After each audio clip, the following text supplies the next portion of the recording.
C'est une guerre des mots. Les procureurs estiment que Jean-Pierre Bemba doit écoper de la peine maximale de 5 ans. C'est une occasion pour cette Chambre de rendre justice une fois pour toutes. Mais la défense déclare que les juges de la Cour pénale internationale sont simplement amers après l'acquittement de Bemba face aux accusations de crimes de guerre et de crimes contre l'humanité.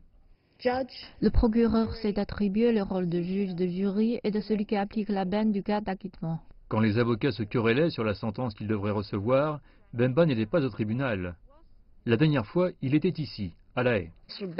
Monsieur Bemba ne peut pas être tenu criminellement responsable. Un tribunal d'appel a infirmé l'accusation de la Cour pénale internationale de crimes contre l'humanité. Un panel de juges d'appel ont déterminé que Bemba n'était pas criminellement responsable des actions de sa milice, composée d'hommes qui sont entrés en 2002 en République centrale africaine.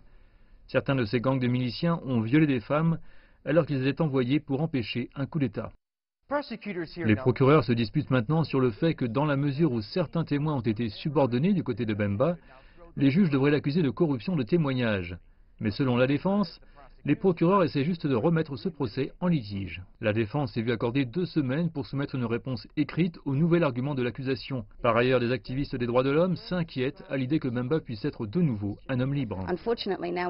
Malheureusement, nous n'avons pas maintenant la Cour pénale internationale de condamnation pour des crimes basés sur le sexe et le genre. C'est vraiment malheureux et cela redit quelque chose que les défenseurs des droits de l'homme peuvent utiliser pour avoir plus de poids dans leurs arguments dans ce type de crime. Plus tard cet été, si les juges décident que Bemba a suffisamment fait de prison pour son accusation de subordination de témoins, il sera libre de rentrer chez lui en RDC.